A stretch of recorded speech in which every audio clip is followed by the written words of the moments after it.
5 মাস সরকারের দোষ দিচ্ছেন। আপনাদের হাতে পাওয়ার ছিল, ডাক্তার ইউনূসের হাতে পাওয়ার ছিল, মাহতাল 17টা কবর আপনারা একদিনের জন্য দেন নাই। আপনারা শহীদের বিচার ওই 2 বছরে করলেন না। ওই 2 বছরে যারা আহত, আপনাদের কাছে পাওয়ার ছিল, আপনাদের সম্পূর্ণ অধিকার ছিল। আমরা বিগত 2 বছরে আমি আমার 2 জন প্রাণ হারাইছি, আমি 2 দিনে তাজা প্রাণ হারাইছি, আমি জুলাই যোদ্ধা।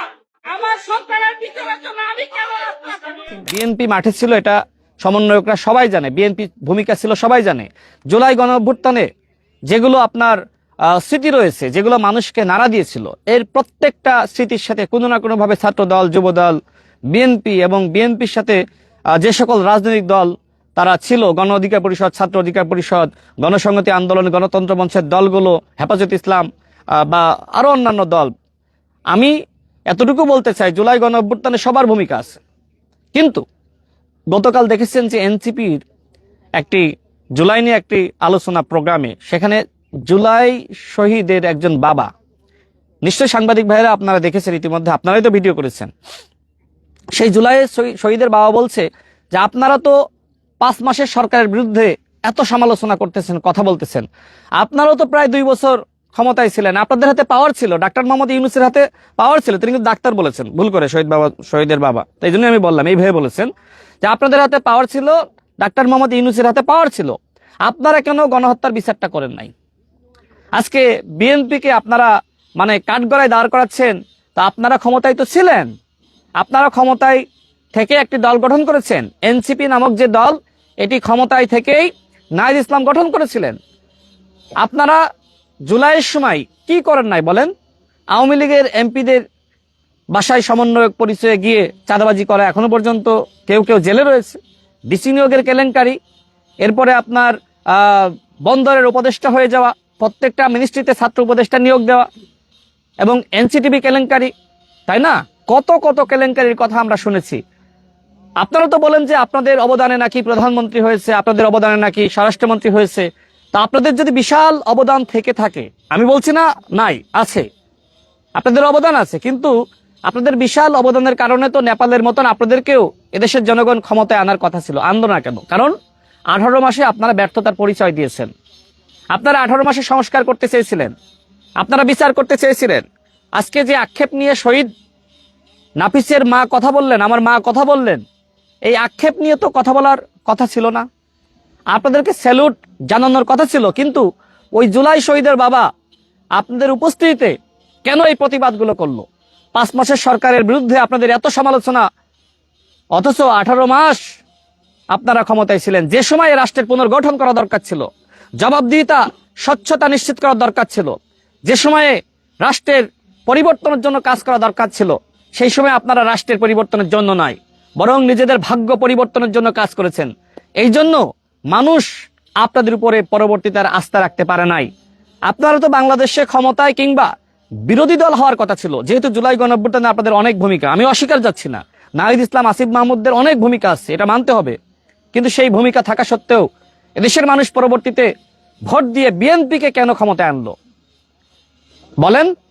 বিএনপিকে ক্ষমতায় আনার একটাই কারণ, মানুষ মনে করলো বাংলাদেশের এই ভেঙে পড়া রাষ্ট্র ব্যবস্থা, এই ব্যবস্থাকে যদি মেরামত করতে হয়, বিএনপির বিকল্প নাই। যুগে যুগে যখন সংকট শুরু হয়েছে, তখন বিএনপি হাল ধরেছে।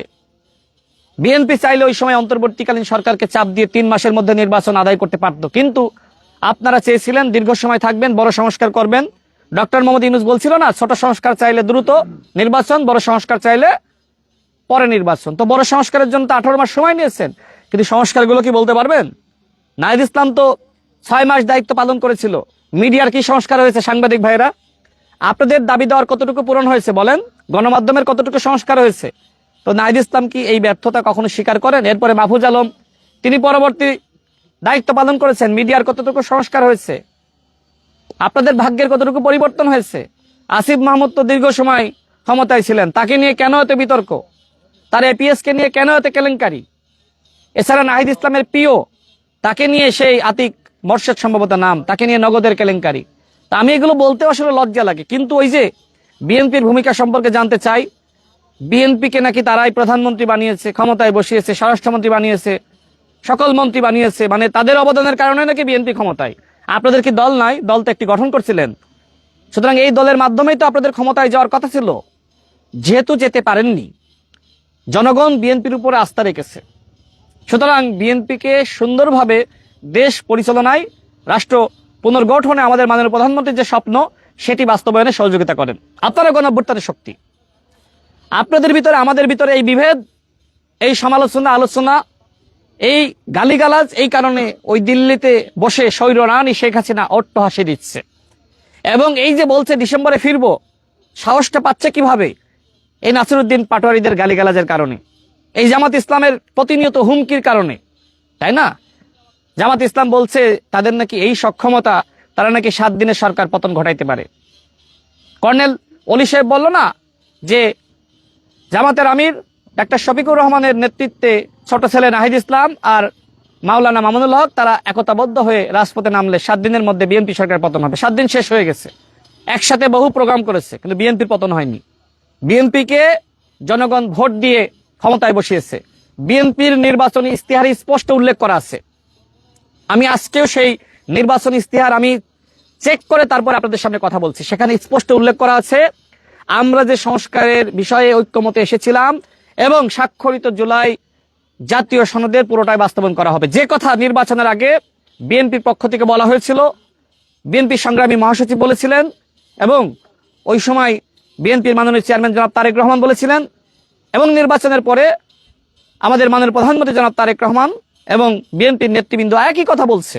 সুতরাং বিএনপির মধ্যে কোনো ছলনা নাই। বিএনপির স্পষ্ট অবস্থান, গণহত্যার বিচার ইনশাল্লাহ বিএনপি সরকারের মেয়াদেই হবে এবং স্বাক্ষরিত জুলাই জাতীয় সনদের বাস্তবায়ন ইনশাল্লাহ বিএনপি সরকারের মেয়াদেই হবে। বাবা, আপনি আস্থা রাখছেন বিএনপির উপরে? মা, আপনার তো আস্থা আছে। ইনশাল্লাহ আপনি বিএনপি সরকারের উপর আস্থা রাখুন। আপনাদের যে কোনো দাবি, আপনাদের যে কোনো দাওয়া, এগুলো নিয়ে আমাদের কাছে যাবেন। আপনাদের দাবি দাওয়া ইনশাল্লাহ বিএনপি সরকার বাস্তবায়ন করবে। যেহেতু বাংলাদেশের মাননীয় প্রধানমন্ত্রী জনাব তারেক রহমান তিনি আমার উপর আস্থা এবং বিশ্বাস রেখে তার রাজনৈতিক সহকারী হিসেবে আমাকে দায়িত্ব প্রদান করেছেন। সুতরাং রাজনৈতিক পরিশুদ্ধতা, একই সাথে যারা অপরাজনীতি সৃষ্টি করতে চায়, যারা দেশকে নিয়ে চক্রান্ত এবং ষড়যন্ত্রের মাধ্যমে যারা আজকে শেখ হাসিনাকে দেশে ফেরার এক ধরনের সাহস যোগাচ্ছে, সেই বিষয়গুলো নিয়ে ইনশাল্লাহ আমরা শহীদ পরিবার সহ একসাথে কাজ করব। শেখ হাসিনা বাংলাদেশে ফিরলেই সরাসরি তার ফাঁসি হবে এবং বিচারের মধ্য দিয়ে। আমরা শেখ হাসিনার সাথেও ন্যায় বিচার নিশ্চিত করতে চাই। আওয়ামী লীগের নেতৃবৃন্দকে আমি বলতে চাই, যারা বাংলাদেশে আছেন, যারা পালিয়ে গেছে, এরা জীবনে ফিরবে না। আওয়ামী লীগের যারা বাংলাদেশে রয়েছে, কোনো অন্যায় করে নাই, জুলুম করে নাই, অপরাধ করে নাই, জুলাই গণঅভ্যুত্থানের সময় নেতিবাচক ভূমিকা রাখে নাই, তাদের সাথে ইনশাল্লাহ বিএনপি সরকার ন্যূনতম জুলুম করবে না। আমরা কারোর সাথে জুলুম করব না। আমাদের মাননীয় প্রধানমন্ত্রী বলেছেন আমার এই মেরুদণ্ড ১/১১ সরকারের সময় ভেঙে দিয়েছিল, আমি যদি এখন প্রতিশোধ নিই আমার এই ব্যথা কি চলে যাবে? সুতরাং আমরা অযথা কাউকে ব্যথা দিব না। বিএনপি সরকার এদেশের জনগণের সরকার। যারা আওয়ামী লীগ করেছেন, অন্যায় করেননি, তাদেরই সরকার বিএনপি সরকার। যারা জামাত ইসলাম রয়েছেন, যারা এনসিপি রয়েছেন, আপনাদের সরকারও বিএনপি সরকার। বিএনপি জনগণের সরকার। আপনারা যেহেতু জনগণের ভোটে, আপনারা বলেছিলেন নির্বাচনের আগে যে বিএনপি চাঁদাবাজ, বিএনপি সংস্কার বিরোধী, বিএনপি জুলাই জাতীয় সনদ মানে না, নানান কথাবার্তা বলেছিলেন। তারপরেও বিএনপির ওই সময়কার অবস্থান এবং নির্বাচনের আগের অবস্থান, নির্বাচনের পরের অবস্থান একদম একই রকম, কোনো পার্থক্য নাই। সুতরাং ইনশাল্লাহ বিএনপি সরকারের উপর আস্থা এবং বিশ্বাস রাখুন। আমাদের মাননীয় প্রধানমন্ত্রী যে আন্তরিকতা, বিনয় এবং মূল্যবোধের রাজনীতি বাংলাদেশে সূচনা করেছেন, ইনশাল্লাহ তার নেতৃত্বে এদেশে যে অপরাজনীতি ছিল, এদেশে যে অপসংস্কৃতি ছিল, ইনশাল্লাহ এর সমস্ত কিছু আমরা সংস্কার করতে পারবো, আমরা পরিবর্তন করতে পারবো।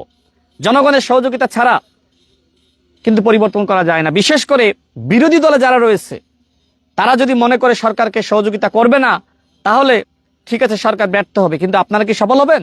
বিএনপি সরকারের পতনের পরে জামাত এনসিপি ক্ষমতায় এসে দেশ চালাইতে পারবে? সেই সক্ষমতা আছে? আমরা দেখি নাই জামাতের এমপিদের পারফরমেন্স, সংসদে তাদের যে পারফরমেন্স। জনগণ ইতিমধ্যে বলা শুরু করেছে যে জামাত ইসলামের উচিত হবে আরো 10 বছর বিরোধী দলে থেকে আগে আসলে রাষ্ট্র ব্যবস্থা বোঝা। তাদের এমপিরা এখনো পর্যন্ত রাষ্ট্র ব্যবস্থা বোঝে না। সুতরাং জামাতের হাতে দেশ নিরাপদ নয়। বিএনপি সরকারের হাতে দেশ নিরাপদ, জনগণ এটি বিশ্বাস করে, শহীদ পরিবারেরা বিশ্বাস করে, জুলাই যোদ্ধারা বিশ্বাস করে।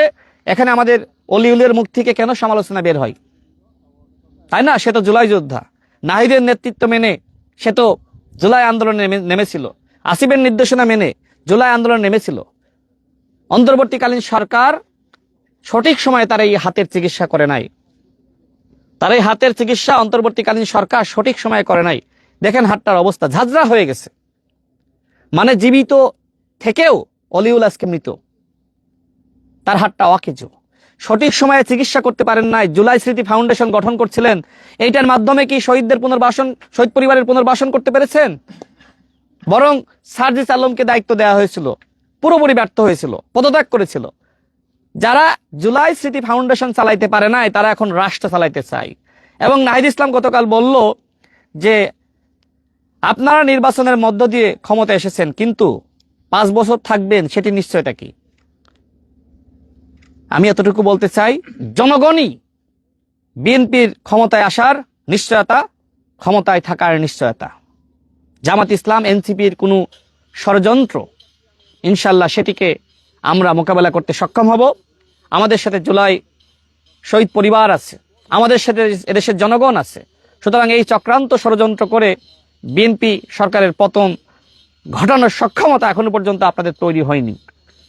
সর্বশেষ বলতে চাই, আমার মা এবং বাবা বলবেন, জামাতের একজন এমপি শফিকুল ইসলাম মাসুদ সাহেব দাবি করেছেন যে জুলাইয়ের মাস্টারমাইন্ড জামাত এবং শিবির। মা, আপনি কি আপনার ছেলেকে এই জুলাইয়ের মাস্টারমাইন্ড জামাত এবং শিবিরের আহ্বানের রাস্তায় নামতে বলেছিলেন? মায়ের কাছে শোনেন বাবা, আপনি বলেন। আজকে জামাত এবং শিবির নিজেদেরকে জুলাইয়ের মাস্টারমাইন্ড দাবি করছে। বিএনপির পক্ষ থেকে বৈষম্যবিরোধী ছাত্র আন্দোলনের প্রত্যেকটা কর্মসূচির প্রতি সমর্থন এবং সমস্ত শক্তিকে, জাতীয়তাবাদী সমস্ত শক্তিকে মাঠে নামার আহ্বান করেছিল, বাংলাদেশপন্থী শক্তিকে মাঠে নামার আহ্বান করেছিল। জামাতের কোনো বিবৃতি আছে? আমরা যে সময় ফ্যাসিবাদ বিরোধী লড়াই করেছি, জামাতের কোনো সংস্কারের দফা আছে? তাহলে আজকে তারা সংস্কারের কথা বলছে, আজকে তারা পরিবর্তনের কথা বলছে, মানে তারা বাঘ হয়েছে। আজকে জামাত ইসলাম এবং শিবির জুলাইয়ের মাস্টারমাইন্ড হয়েছে, জুলাইয়ের পরে তারা মাস্টারমাইন্ড হয়েছে। এখন নিজেরা যেহেতু জুলাইয়ে ওইভাবে তাদের নেতৃবৃন্দের প্রকাশ্যে ভূমিকা নাই, এখন এই যে এইসব বলে মানুষকে বিভ্রান্ত করা যে জামাত এবং শিবিরই জুলাইয়ের প্রকৃত মাস্টারমাইন্ড। নাহিদ ইসলামকে বলবো যে এই কথা বলার পরে আপনার প্রতিবাদ নাই কেন? বিএনপির প্রত্যেকটা কথার প্রতিবাদ আপনি করেন। হাসনাত আব্দুল্লাহ, সার্জিস, নাসিরউদ্দিন পাটোয়ারি সহ আসিফ মাহমুদ বিএনপির কথাগুলোর প্রতিবাদ করে। আমি আজকে প্রশ্ন তুলতে চাই যে আজকে যে জামাত শিবির দাবি করছে যে জুলাইয়ের মাস্টারমাইন্ড তারা, আপনারা কি এটা মানেন? নাকি অতীতে বলেছিলেন যে আসলে মানে এদেশের মানুষ জামাতের নেতৃত্বকে গ্রহণ করবে না, এদেশের মানুষ সংস্কার চায় না? দুঃখিত, মানে জামাত আসলে সংস্কার করবে না, যে কথা নাহিদ ইসলাম বলছিল না? নাহিদ ইসলাম বলছিল যে জামাতের সংস্কারের নামে তারা পিআরের নামে প্রতারণা করছে, জামাত এদেশে সংস্কার করবে না, তাদের নেতৃত্বকে দেশের মানুষ গ্রহণ করবে না, বলছিল না? বলছিল তো। তাহলে আজকে কোন সংস্কারের আশায় নাহিদ ইসলাম আসলে জামাতের সাথে জোট বেঁধেছেন আমি জানি না। আক্ষেপ লাগে, যেখানে নাহিদ ইসলামের নেতৃত্ব মেনে এদেশের মানুষ রাজপথে নামলো, সমস্ত রাজনৈতিক শক্তি রাজপথে নামলো, সেখানে নাহিদ ইসলাম জামাতের আমির ডাক্তার শফিকুর রহমানের নেতৃত্ব মেনে 11 দলীয় জোট গঠন করেছে। যদিও 2 দল ইতিমধ্যে চলে গেছে, 9 দলীয় জোট। প্রিয় সাংবাদিক ভাইরা, আমি আগেই বলেছি যে শহীদ পরিবারকে মানে পাশে রেখে আসলে কথা বলা অনেকটা মুশকিল, কারণ আমাদের মায়ের যে মানে আহাজারি, সেটি আমাদেরকেও অত্যন্ত বেদনা সিক্ত করেছে। তো আজকে এখানে যারা এসেছেন আমি সবাইকে ধন্যবাদ জানাবো। বিএনপির নেতৃবৃন্দ আছেন, এখানে গণ অধিকার পরিষদের নেতৃবৃন্দ আছেন, ছাত্রদল, যুবদল, শ্রমিক দলের সহ যারা এখানে আসতে পেরেছেন। রাস্তার অবস্থা খুবই খারাপ, অনেক কষ্ট হয়েছে। প্রিয় সাংবাদিক ভাইরা, আপনারা অনেক কষ্ট করে এসেছেন। আপনাদের সবাইকে শহীদ পরিবারের পক্ষ থেকে কৃতজ্ঞতা এবং ধন্যবাদ জানিয়ে আমার বক্তব্য শেষ করছি। এ পর্যায়ে শহীদের বাবা, আমাদের শহীদ নাফিসের বাবা বক্তব্য রাখবেন।